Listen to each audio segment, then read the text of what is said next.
Students, ये video मैं बना रही हूँ आप लोगों के आईकेएस के पेपर के सिलसिले में कि आईकेएस जो हमारा है इंडियन नॉलेज सिस्टम।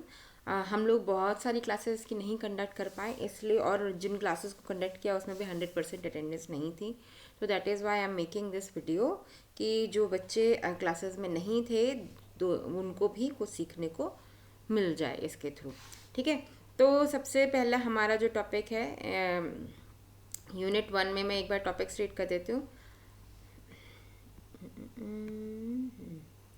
यूनिट 1 के जो टॉपिक्स हैं, सबसे पहले था overview of Indian knowledge, that is philosophy, the Vedic tradition, Upanishad, classical Indian दर्शनास, Indian culture and civilization, different stages in the evolution of Indian culture, distinctive feature of Indian culture, components of culture and Indian music and dance। यहाँ तक का है। Notes मैं आप लोगों से already share कर चुकी हूँ, इसके आप लोग चेक कर सकते हैं। एंड आई वुड सजेस्ट इस वीडियो के साथ साथ अगर आप नोट ओपन करके देखेंगे आपके लिए ज़्यादा आसान होगा। सबसे पहला टॉपिक है हमारा वैदिक कॉर्पस। पहले तो मैं ये बताना चाहती हूँ सारे बच्चों को कि ये सब्जेक्ट बहुत ही आसान है। सबसे पहले तो इस चीज़ को समझो, इसके साथ बिल्कुल भी घबराने की ज़रूरत नहीं, ये नहीं समझने की ज़रूरत कि हाँ कुछ नया आ गया सामने, मैंने कभी पढ़ा नहीं, ऐसा कुछ भी नहीं है। दिस इज़ समथिंग जो आप day in day out daily अपनी लाइफ में जी रहे हैं। आप इस सिस्टम में बॉर्न हुए हैं and you carry it in your DNA. तो don't have any under confidence in you कि हम नहीं कर पाएंगे। आपको सब आता है और सब कर लेंगे। This is very very very easy. Is just कि अभी तक आप जिन चीज़ों को अपनी लाइफ स्टाइल में लेकर के चल रहे थे, फॉर ग्रांटेड लेकर के चल रहे थे, अब आपको उन्हीं चीज़ों को एग्ज़ाम में लिखना है। आप उनसे मार्क्स पाएंगे, आप उनसे अपनी लाइफ को अब लीड करने के आइडियाज़ पाएंगे कि आपको अगर मैनेजमेंट पढ़ना है, आप अगर एमबीए कर रहे हैं, बीबीए कर रहे हैं, तो भी आपको उन कॉन्सेप्ट्स को कहाँ और कैसे अप्लाई करना है, सिर्फ उसके बारे में एक थोड़ा सा एक्सपोजर पाएंगे। ठीक है, तो जिन चीज़ों को आप ऑलरेडी जानते हैं, ये पेपर सिर्फ उन चीज़ों को आपको रिमाइंड कराने के लिए है कि आपके पास ऐसे टूल्स और ऐसे ज्ञान भी हैं जिनको आप ऐसी जगहों पर इस्तेमाल कर सकते हैं जहां आपकी आज के समय की ज़रूरत है। ठीक है, तो सबसे पहले हमारा पहला टॉपिक होता है द वैदिक कॉर्पस। वैदिक कॉर्पस जो हमारा टॉपिक है उसमें हम चारों वेदों के बारे में बात करते हैं। ये बेसिकली इंडियन हेरिटेज के बारे में है कि हमारी ज्ञान परंपरा में सबसे इम्पॉर्टेंट हमारे 4 वेद हैं। मैं आप सबको दिखाना चाहती हूँ। सी, ये है ऋग्वेद,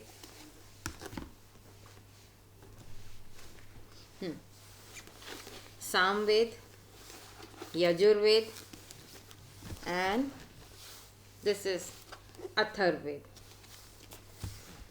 इन चारों वेदों का जो कॉन्सेप्ट है बच्चों,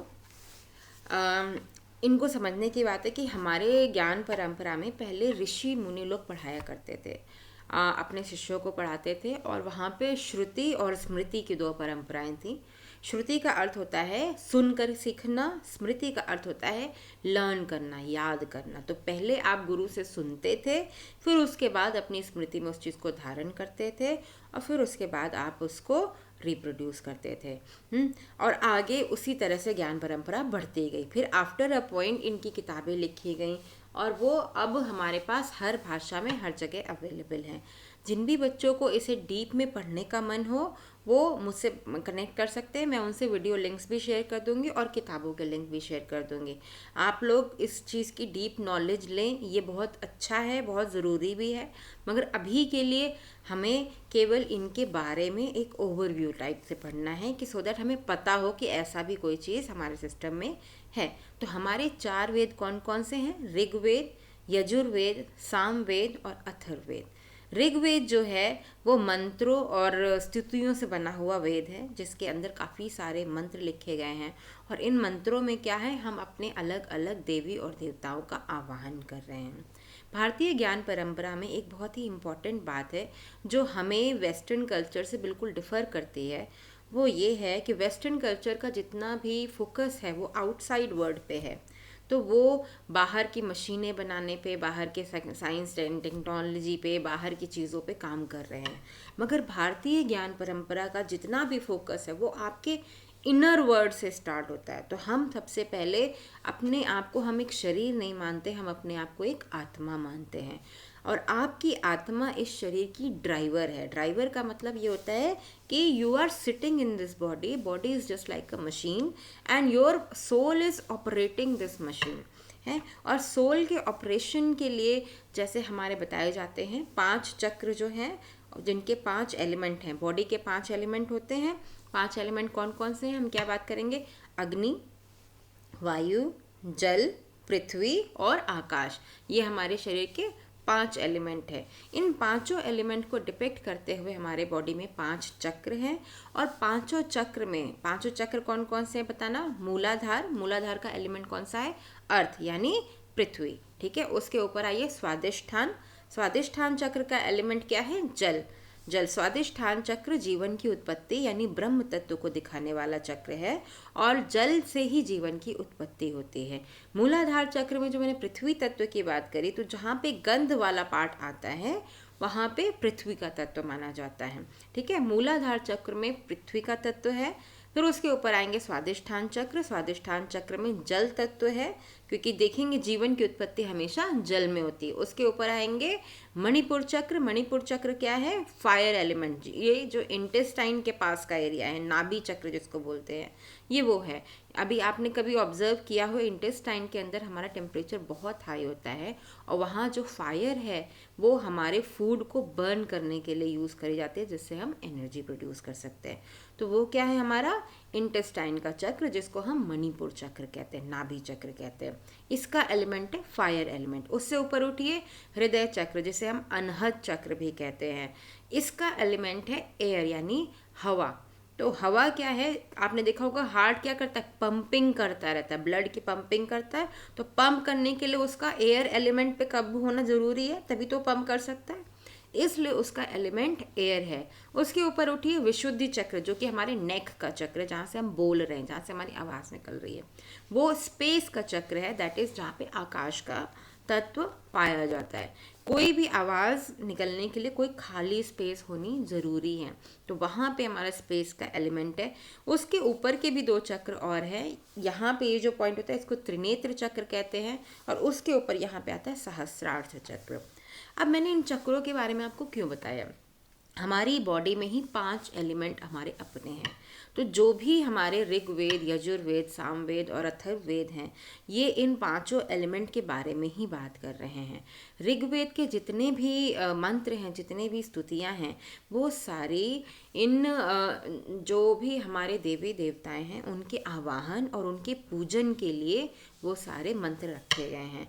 देवी देवता में कौन से हो गए? अग्निदेव, वायुदेव, हाँ, वरुण देव, इंद्र देव।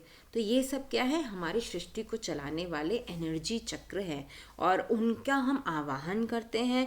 उनको हम अपने आप से, अपनी बॉडी से भी कनेक्ट करते हैं। हम जितना मंत्रों का उच्चारण करेंगे, और मंत्रों का उच्चारण भी ठीक से करना होता है, और जितना हम मंत्रों का उच्चारण करेंगे हमारा एनर्जी साइकिल, हमारी अपनी बॉडी का भी वो एलिमेंट एक्टिवेट होता है, और हम सृष्टि के उस चक्र से कनेक्ट होते हैं।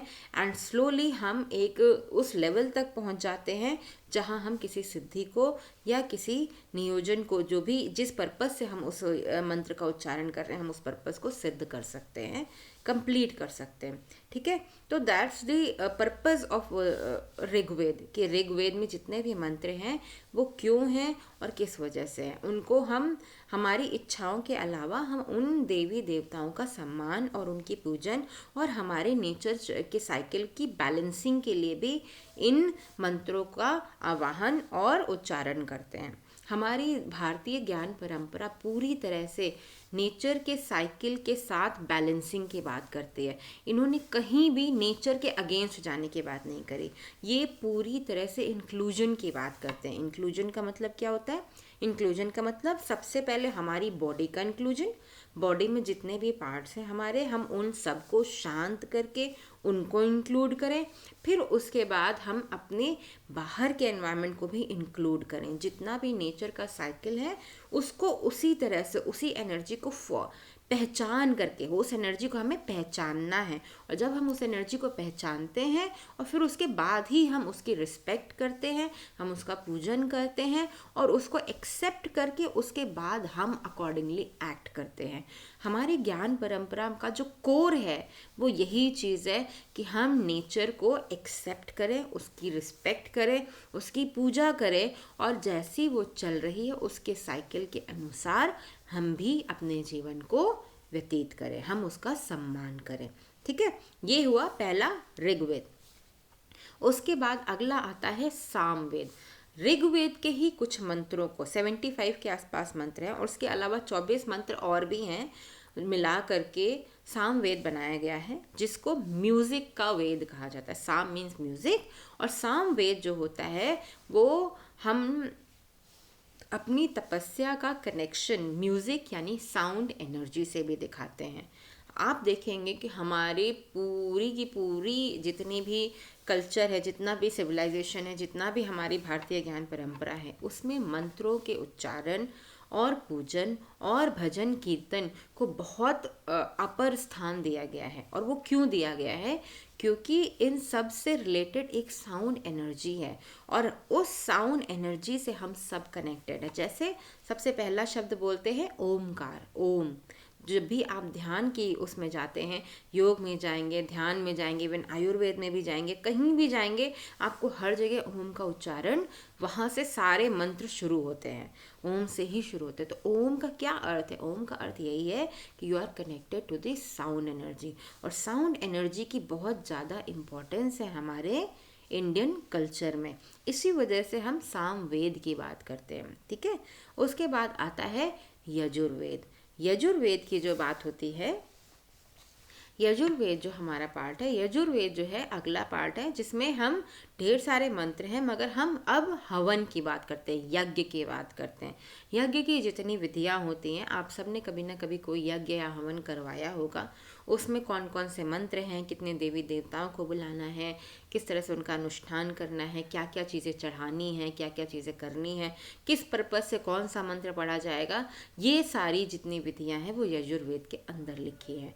इसके बाद अगला आता है अथर्ववेद। अथर्ववेद में हमारे कलेक्शन ऑफ मंत्र हैं, वो अलग अलग पर्पस के साथ कलेक्शन किए हुए मंत्र हैं, जिसमें हमारा अथर्ववेद सबसे बाद में बना था। ये 3 सबसे पहले बने थे, बाद में अथर्ववेद आया है, जिसमें अलग अलग जॉनर के जो मंत्र हैं उनको कलेक्ट करके एक सिंगल वेद बनाया गया है।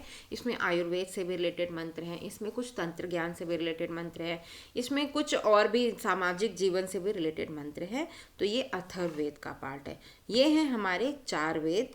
चारों वेदों को 4 भागों में डिवाइड किया, प्रत्येक वेद को 4 भागों में डिवाइड किया है। पहला भाग है संहिता, मंत्रों और स्तुतियों का संकलन जिसे कहते हैं। दूसरा भाग है ब्राह्मण, यज्ञ और अनुष्ठानों की जो विधियां हैं उनके बारे में। तीसरा भाग है आरण्यक, जंगलों के चिंतन और ध्यान के लिए उपयुक्त विषय है। और उपनिषद चौथा भाग है, जिसमें दर्शन और आत्मज्ञान है। मैं आप सबको कहूँगी, आप लोग को जीवन में कभी भी समय मिले तो उपनिषद को ज़रूर पढ़िए, और नहीं तो उनकी यूट्यूब वीडियोस भी जगह जगह अवेलेबल हैं। एक बार आप लोग अपने एग्ज़ाम में अपीयर कर लीजिए, उसके बाद मैं उन यूट्यूब वीडियोज़ को भी आप सबसे शेयर कर दूँगी, सो दैट आपको जब भी टाइम मिले प्लीज़ गो थ्रू इट। इसके अलावा एक सीरियल भी आया हुआ है, उसका नाम है उपनिषद गंगा करके। उसमें हर एपिसोड में उपनिषद के ज्ञान को एक्ट करके दिखाया गया है। तो अगर आपके लिए पढ़ना और समझना मुश्किल है तो आप लोग उस सीरियल को देखिए, उस ज्ञान से आपको बहुत कुछ सीखने को मिलेगा। चलिए आगे बढ़ते हैं। ऋग्वेद में हमारा कब बना था, ये बनने की जो डेट वाला पार्ट है ये कंट्रोवर्शियल है। ये हमारे आज की जितनी भी हमारी टेक्नोलॉजी है उसके बेसिस पे हम लोगों ने उसको फाइंड करने की कोशिश करी है कि ये कितने पुराने हैं। तो जो हमारे स्क्रिप्चर्स में लिखा हुआ है, मतलब जितने लोगों ने अभी तक फाइंड कर पाया, जितनी हमारी टेक्नोलॉजी उसके अकॉर्डिंग, कि 1500 से 1200 ईसा पूर्व के हैं।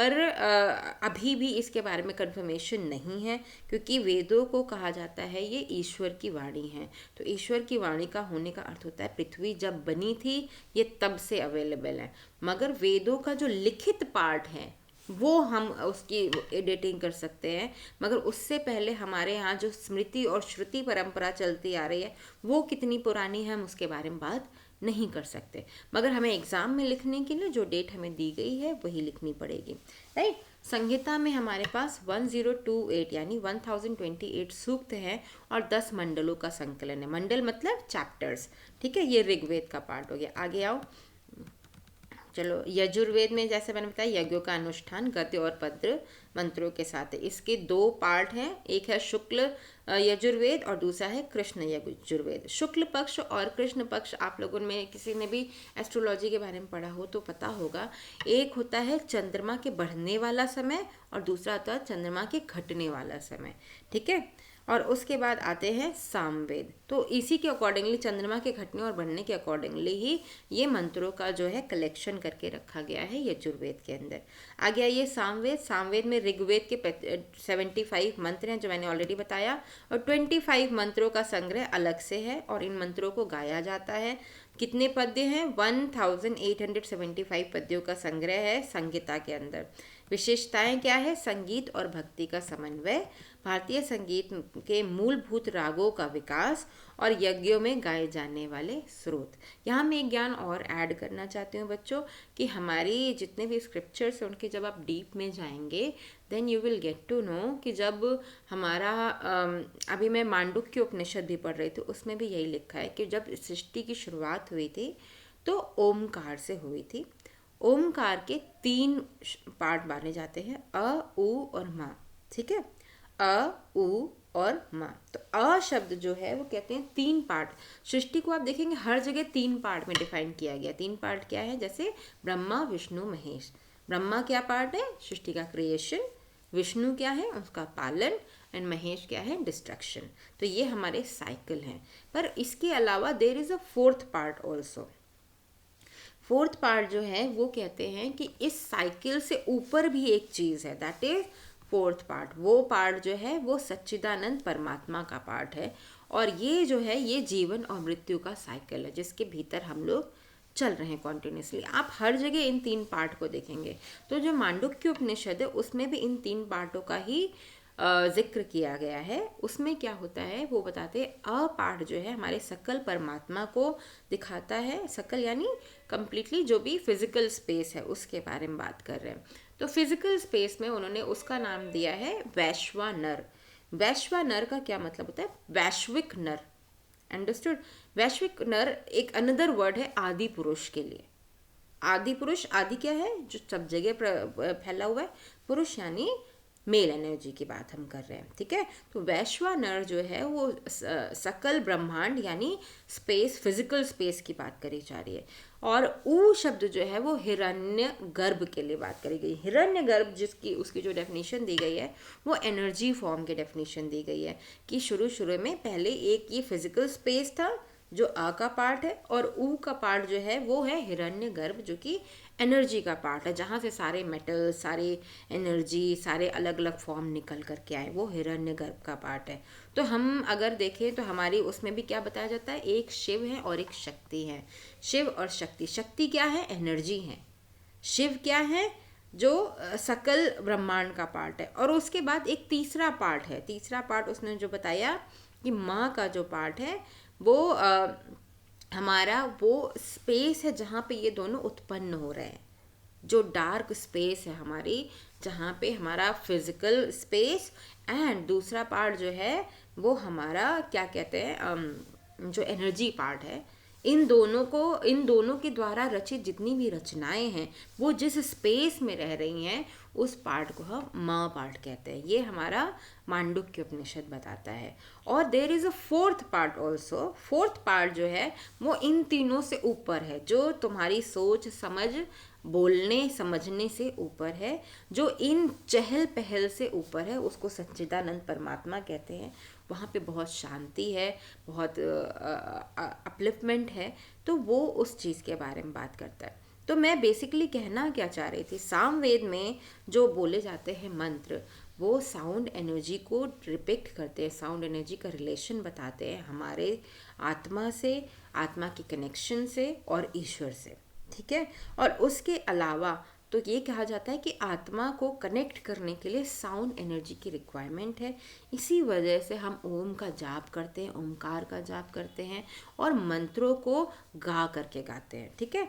इसके बाद आता है अथर्ववेद। अथर्ववेद मैंने जैसे बताया, इसमें क्या क्या है, तंत्र ज्ञान के मंत्र हैं, चिकित्सा के मंत्र हैं, सामाजिक जीवन से जुड़े हुए विषय हैं। संगीता इसमें क्या है, 20 कांड और 731 सूक्त हैं इसके अंदर। और इसके अलावा ठीक है, यहाँ तक हमारे क्या हो गया, वेद वाला जो पार्ट है वो ख़त्म हो गया। 1 2 3 चार वेद हमारे, 4 वेद ख़त्म हो गए।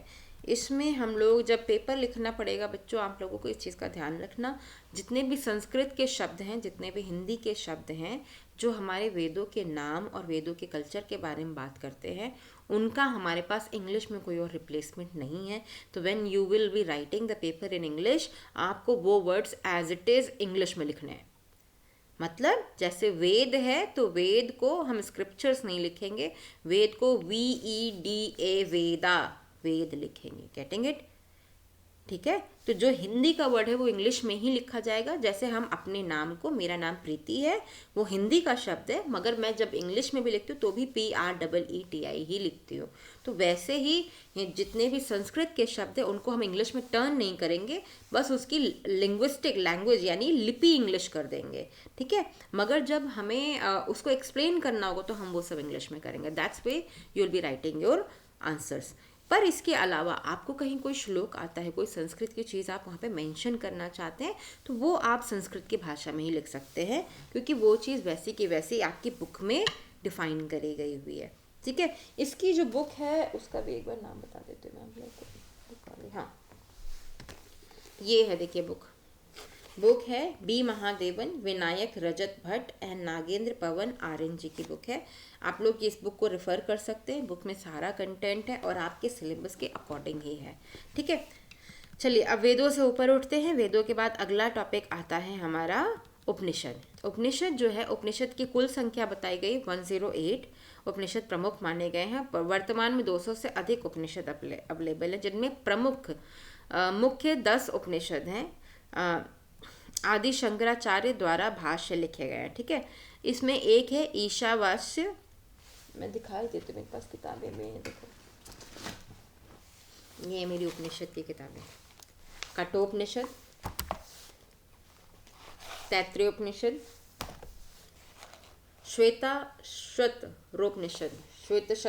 श्वेतशतरोपनिषद, मांडुक्योपनिषद जिसकी अभी मैं बता रही थी, मांडुक्योपनिषद, ठीक है, प्रश्नोपनिषद, ऐत्रेयोपनिषद। ये सब क्या है, हमारी उपनिषद हैं। अब मैं इनके बारे में बताती हूँ। ईशावास्य, केन उपनिषद, कठ, प्रश्न, मुंडक, मांडुक्य, तैत्तिरीय, ऐत्रेय एंड छांदोदय और ब्रह्मदारण्यक, ये क्या है, उपनिषद हैं। इन सभी उपनिषद में बच्चों जीव और ब्रह्म के जो कनेक्शन है उसके बारे में ही बात करी गई है।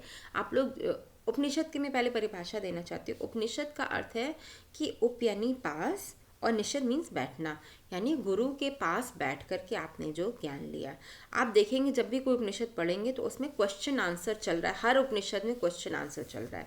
तो बेसिकली क्या है, हमारी ज्ञान परंपरा प्रश्न पूछने को बहुत ही प्रमोट करती है कि हम जब प्रश्न करते हैं तभी हमें उत्तर मिलता है और तभी हम जान पाते हैं कि हमें क्या करना है। तो जो हमारी जितनी भी उपनिषद है उसमें आप देखेंगे एक कोई गुरु है और उससे पूछने वाला कोई शिष्य है, और जैसे जैसे वो सवाल पूछता जा रहा है वैसे वैसे गुरु से ज्ञान देता जा रहा है, एंड अकॉर्डिंगली धीरे धीरे वो ज्ञान खुलता चला जा रहा है और वो ज्ञान फिर सबको मिलता चला जा रहा है। इनके बहुत सारे वीडियोस भी अवेलेबल है, बहुत सारे कंटेंट बुक्स में भी अवेलेबल है, रिटन कंटेंट भी अवेलेबल है। मैं वीडियोस के लिंक आप लोगों से शेयर कर लूँगी अगर आप लोगों को डीप में पढ़ना है या समझना है तो। यहाँ से आपकी ज्ञान की यात्रा शुरू हो रही है, ठीक है, ये सिर्फ एक इंट्रोडक्शन पार्ट है आपको समझाने के लिए कि ऐसी भी कोई चीज़ एग्जिस्ट करती है, और इस ज्ञान को अगर आप ग्रहण करना चाहते हैं तो आपको इस डायरेक्शन में और आगे बढ़ना पड़ेगा। ठीक है, तो ब्रह्म और आत्मा के बीच का जितना भी रहस्य है वो इन उपनिषदों में कवर किया गया है। उसके अलावा मोक्ष की प्राप्ति के बारे में बात बताई गई है, जीवन के सत्य और जीवन के लक्ष्य के बारे में भी बात किया गया है कि आप लोग यहाँ करने क्या आए हैं, ताकि आप यहाँ की माया में ना फंस जाएं। यही सबसे उच्चतम ज्ञान बोला गया है कि आपको आपके जीवन का उद्देश्य बताया जा सके और आप यहाँ की माया में फंस करके अपने संपूर्ण जीवन को ख़त्म ना कर दे। Instead you try to reach to the higher level, higher being. It means कि आप और उच्च स्तर पे पहुंच सके और नॉर्मल मटेरियल चीज़ों से ऊपर उठ करके ईश्वर से जुड़ने की प्रक्रिया में आगे बढ़ सकें। ठीक है, ये हो गया उपनिषद। चलिए हमारे वेद और उपनिषद का जो पार्ट है वो यहाँ से एक बार हम उपनिषद में देख लेते हैं। इन्होंने बहुत अच्छा डिटेल दे रखी है, उसको भी पढ़ लेते हैं। देखो, ईशावास्य उपनिषद संबंध किससे? यजुर्वेद से। मुख्य विचार क्या है? ईशावास्यम इदम सर्वम, सभी कुछ ईश्वर से आवृत्त है। त्याग और भोग का समन्वय और संतुलित जीवन का मार्ग। मतलब आपके पास त्याग भी होना चाहिए और भोग भी होना चाहिए और ईश्वर ही सब कुछ है। इस वाले विचार से ईशावास्य उपनिषद बात करता है। केन उपनिषद क्या है? ये सामवेद का पार्ट है। ब्रह्म क्या है, उसे कैसे समझा जाए, केन का अर्थ किसके द्वारा, और जो आत्मा और इंद्रियों के संबंध को दर्शाता है, ऐसा उपनिषद है। इस कहानी में इस पार्ट को कवर किया गया है। नेक्स्ट है कठ उपनिषद। कठ उपनिषद में तुम लोगों को क्लास में एक बार बता भी चुकी हूँ। नचिकेता और यमराज के बीच का संवाद है जो जीवन और मृत्यु के बीच के ज्ञान को देता है। आपका जीवन कैसा होना चाहिए और उसमें आपको किस तरह से अपने इस जीवन को अपने बड़े उद्देश्य को पाने के लिए लगाना है, उसके बारे में बात होती है। इसमें दो वर्ड और है, श्रेयस और प्रेयस। श्रेयस क्या है? आत्मा के कल्याण की बात हो रही है। प्रेयस यानी आत्मा के सुख की बात हो रही है। तो तुम्हें सुख चाहिए या श्रेयस चाहिए, इसके बारे में बात हो रही है।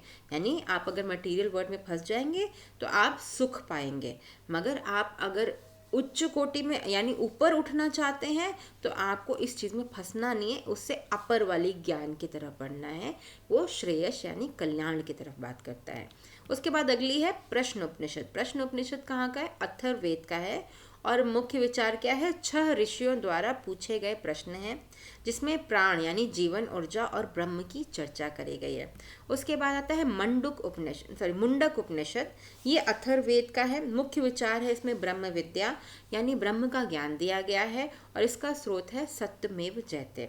उसके बाद आता है अगला मांडुक्य उपनिषद, जो मैंने अभी बताया। अथर्ववेद का ये पार्ट है और उसमें क्या है? मुख्य विचार ओम का महत्व बताया गया है। जागृत, स्वप्न और सुषुप्ति और तुरीय चौथी अवस्था की बात करी। मैंने बताया 3 अवस्था और चौथी अवस्था की बात करी गई है। तैत्तिरीय उपनिषद ये यजुर्वेद का पार्ट है। इसका मुख्य विचार है सत्यम वदम धर्मम चर, यानी शिक्षा और जीवन के नियम के बारे में बात करी गई है। ऐत्रेय उपनिषद ये संबंध ऋग्वेद से रखता है और इसका मुख्य विचार है ब्रह्म और सृष्टि की उत्पत्ति, आत्मा की प्रकृति। उसके बाद अगला आता है छांदोग्य उपनिषद। इसका संबंध जो है वो सामवेद से है और इसमें इसका जो मेन विचार है वो है तत्वम असि, यानी तू ही वह है। जिसमें गुरु कहता है अहम ब्रह्मास्मि, तो दूसरा उसका बच्चा क्या पूछता है? तो फिर मैं कौन हूँ? है वो अहम ब्रह्मास्मि का मतलब मैं ब्रह्म हूँ। ठीक है, तो बच्चा पूछता है मैं कौन हूँ? तो कहता है तत्वम असि, तू भी वही है। तो यानी यह सर्वम जगत खलु, तो इसका मतलब ये पूरा जग ही ईश्वर की फॉर्म है। उसके बाद उपासना और ध्यान का महत्व बताया गया है। अगला है बृहदारण्यक उपनिषद।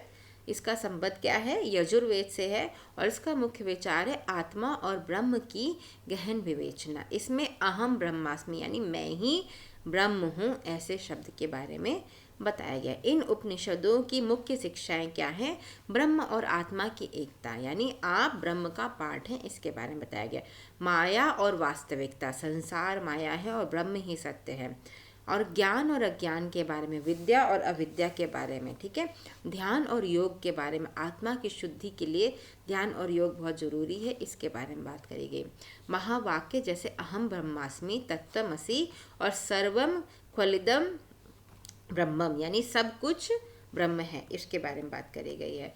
उपनिषदों का प्रभाव जो है वो तो सबको पता है, भारतीय समाज पर प्रभाव पड़ता है, दर्शन पर प्रभाव पड़ता है, वैश्विक प्रभाव पड़ता है।